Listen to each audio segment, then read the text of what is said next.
Okay, we'll give it a minute to wait for Ed, but I go back to sharing my screen. I dropped it because I needed to admit everyone to the room.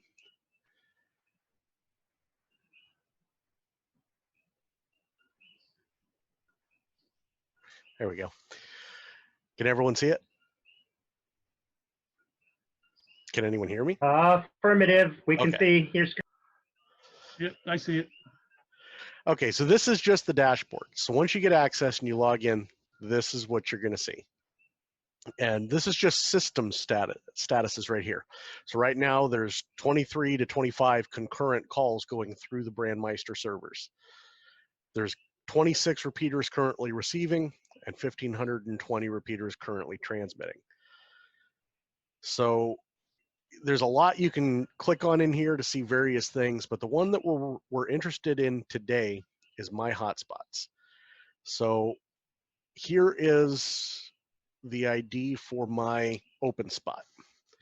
And it is not currently turned on, but that doesn't matter for this. You can still come in. And these are the fields that I was talking about right here, static talk groups. And there's also the scheduled static.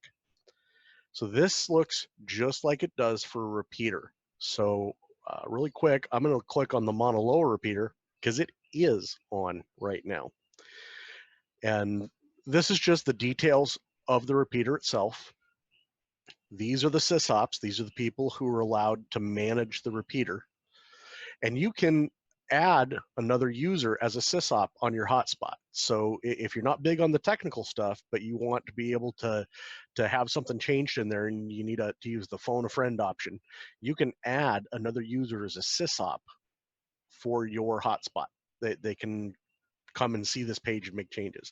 So there's things I can do. I can get the active IP address of the repeater, and it's going to say that this is the IP address that WH6FM has given us. And I can drop calls. So if we get something hung up, or if there's somebody abusing the repeater, I can boot them from the repeaters. There's some good stuff here that you can do. But here, we're going to look at the static talk groups. And I came here because there are static talk groups assigned. So here on time slot 2, this is the standard static 3115, the Hawaii State Talk Group is on time slot 2. So anytime there's traffic on 3115, it's going to send that audio out, whether there's users actively requesting to listen for it or not. Same thing over here on time slot 1. Blake, KH7MS, had asked that we add this Hawaii TAC 1. Evidently, they've, when I say they, I just mean the majority of the DMR users in this area have decided to center their activity on this 311551 talk group. Since it's not the home talk group of the repeater, it's on time slot 1. It's really only that way because that's how everyone's radios are programmed. So by putting it here, it matches everyone's radio programming as it is.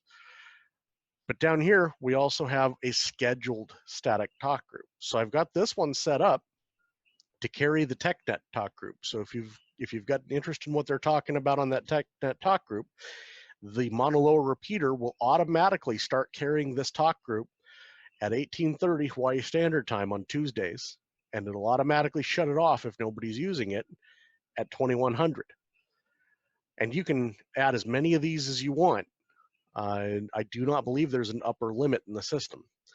So if there's nets that you want to listen to on your hotspot, you can make them automatically come through.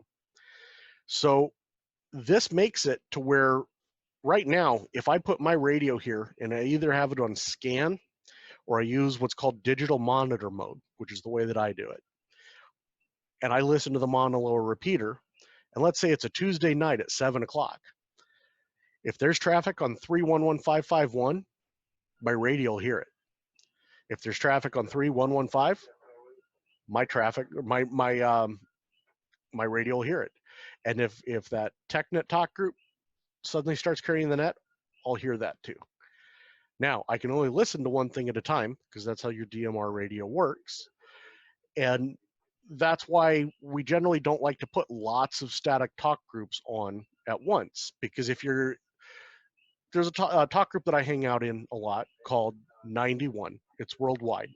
It's one of, if not the busiest talk groups in the Brandmeister system. If I put that one here on time slot 2, that's pretty much all you would ever hear, because statistically it's most likely that there's going to be an active call in process on that at the time that this call comes in on 3115, and it can't do both at once on one time slot. It can do, one on each time slot, but not 2 calls at once on one time slot. So don't load it down with too many static talk groups. But if there's a talk group you want to monitor, pop it in one of these fields. It's really easy to add. So right now, I have added the 96720 talk group to time slot 1 on the monolower repeater. It's I don't believe that talk group's actually in use. It's a dummy talk group. That's why I knew I could do that without affecting anything. So now I'm going to take it out, and all I do is highlight it, and I'm going to hit the arrow, and it's going to take it out. This is literally that simple. So I'm going to go ahead. Oh, I've got Ed asking to be let into the room. Unfortunately, Ed was down on monitor 4 over there, so I didn't see him while I was talking. So Ed didn't get to see any of that, but Gary clued us into the fact that Ed's seen this before, so I'm not too worried about that. And I am recording this. So with that, I'm going to go ahead and mute and take any questions. I have a question. It's Jim. Go ahead, Jim. So if you've added that to time slot 1, now what do I have to program a channel on my radio for time slot that's assigned to time slot 1 with that talk group in order to hear it? Fantastic question. So yes and no. It depends on how you go about it. In a lot of radios, like yours in particular, you've got something called the digital monitor mode. Digital monitor, regardless of what's programmed into your radio, just looks at the frequency and the color code, and it just decodes whatever's actively coming out. So let's say that you're listening to the monolower repeater, and I'm out there listening to talk group 91 because I've chunked it and told it I want to hear 91 audio. You're going to hear that audio come through if you're in digital monitor mode. It's kind of like scanning. Scanning is a little bit different because scanning deals with the other option. You can program and should program everything that you want to communicate on into your radio as a separate entry. So I've got a zone in my radio. Zones are nothing more than a logical collection of channels. So I've got 16 channels programmed in for the monolower repeater. I've got 3115, 311551, 91. I've got the parrot, a private call out to the parrot on 9990. I've got all the tacks from 310 to 319 in there, and a couple of others. And those are all in a zone. So if I have it like that, I can add those to the scan list and then just turn on scan. Now the problem with that is something that we call late entry. Scan does not support late entry in most of these radios, which means that if the scan finds the repeater mid-transmission and that transmission is already underway, it won't catch it. And that's where digital monitor mode is much better for my uses than scanning, because I'm just listening to all of the traffic coming out of the repeater. And what that means is, let's say that I kick off an event on the monolower repeater and I use a one-off talk group like that one that I punched in, and you didn't know that this event was going on. You didn't know that there was going to be a special net on a special talk group. You're going to hear it because you're monitoring everything coming out of that repeater.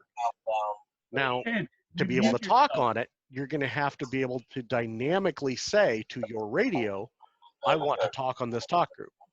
You can do that by manually selecting a contact. That's a little bit outside of the scope of this conversation. Maybe that's something that we'll address in a future session. But that's sort of the difference between scan and digital monitor. And if you set up your hotspot like how we have it on the screen here, if you're in digital monitor, you're going to hear the traffic on any of these 3 talk groups here whenever it comes across. And like I said, you can do this for your hotspot, not just for the repeaters. Ed, can you mute yourself? You're coming over the thing and interfering. Oh, okay. Hold on. It's all right. I muted him. Okay, so Jim, did that answer your question? Yes, it did. I just can't find on the radio where this where to find that. So digital monitor needs to be assigned to a soft button in the CPS, the programming software. Oh, okay. I believe it defaults to the bottom button on the side of the radio for a short press. So the bottom button, if you short press it, you'll see the little speaker icon for receiving show 1 curve next to it. That's the single slot digital monitor. It'll monitor whatever time slot you're actively listening to based off of the channel you have programmed in. If you hit it again, it'll go to double slot monitor. And that means that you'll hear the traffic off of both time slots. Hold on a second, let me grab a radio. Yeah, I was gonna say I don't see any speaker thing with a curvy. Okay, so I'm hoping that the camera is going to be able to catch this because I don't have a lot of bandwidth down here. But I'm going to cycle through. Unshare your desktop so we see it on the big screen. Good point. I didn't realize I was limiting myself like that. Thank you. Okay, do I show up better now? Yes. That's a misnomer, actually. There's no way. So, but at least I can see myself now, and I don't know if you guys can see what's actually on my display there, but I'm going to hit this bottom button, and it's going to pop up, and it's going to say Digi Monitor Single. And I'm going to hit again, and it's going to go Digi Monitor Double Slot. And again, you may have programmed a different function into your radio, or you may have a different model of radio. I believe most of them support that functionality. Now, I don't think my video resolution on the connection I'm on is going to give you the bandwidth to see the icon that I'm talking about up here, where it has a little speaker emblem, and it's got little arcs coming out of it like little sound waves.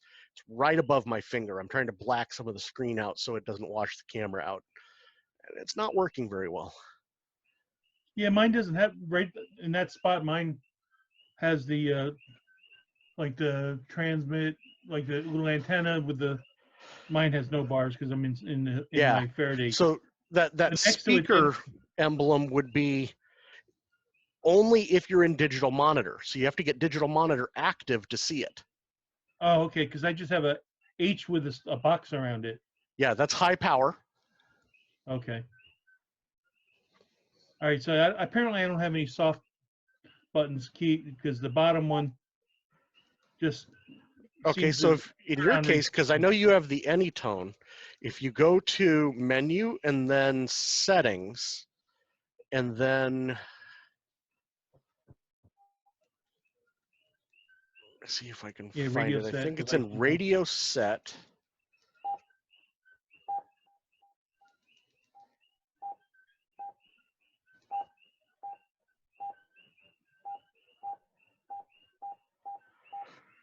And then you'll find your keys down there in like the 30s. You'll find key 2 short. No, it's not in there. It goes. There's no keys in this radio set. Oh, that's interesting. It only goes to menu 13. Are you in the channel menu or are you in the radio menu? I went to settings, radio set. Yep. And I've got 43 menus in there. I've got 16. Oh, different firmware. But I know the feature is still there. Right. So other than the digital monitor side, anything on this dashboard and how to use it. Okay. Okay. So like I said, there's That other seemed things pretty you can cool. do in here. Like if I go to the repeater, this is where, let me go back out to the dashboard all the way because it's going to drop me straight into settings every time. You might want to share your desktop again then. I'm so terrible at this. Thank you.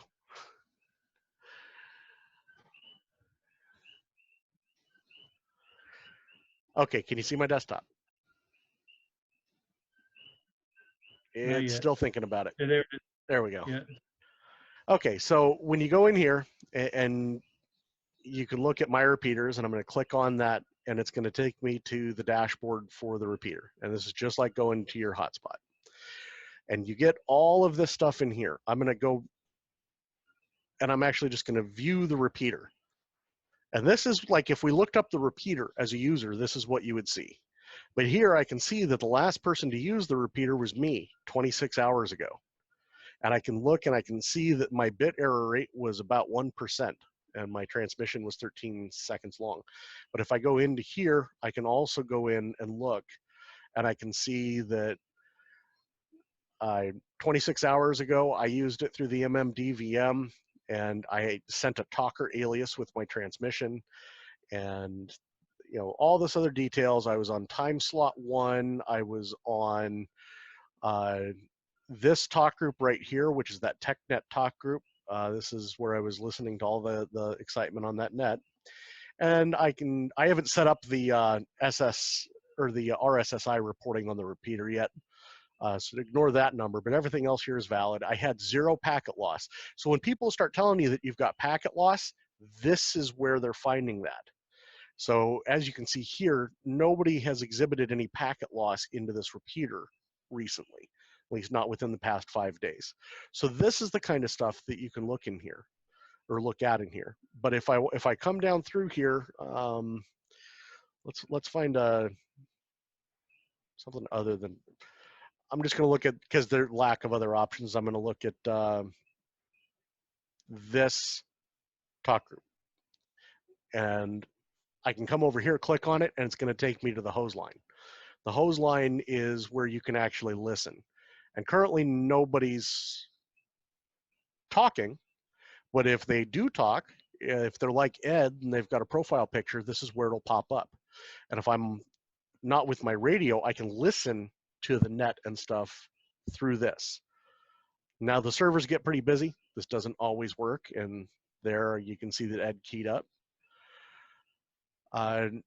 But that's the type of functionality that is available through that dashboard. So I can see who's been using the repeater. That's not very useful to me, but I can see how much it's getting used. I can see what talk groups are getting used. And this, when we made the decision as to what talk groups did we want to carry static when we got that request from Blake, this is where I came and I took a look to see what talk groups were being used. Because this talk group right here, 311551, seems to be very often used. I knew that we could carry that. And here you can see it's being used on time slot 2. I have seen people who have their radios programmed incorrectly, and I've seen them use this on time slot 1, and that is what it is. So there's functions like that available in here. You can look up repeaters, you can look up hotspots, you can find data about the system. Like I said, I've got my hotspots that are in here. I've got my repeaters in here. I've got a sysop dashboard because I'm a sysop for various things. At the moment, this is the only one that I'm currently active for under this ID. So those are other tools that are in there. But again, what we were looking at today was my hotspots. We'll go take a look at my hotspot here. And this page, it's where you can avoid having to Kerchunk. Any other questions?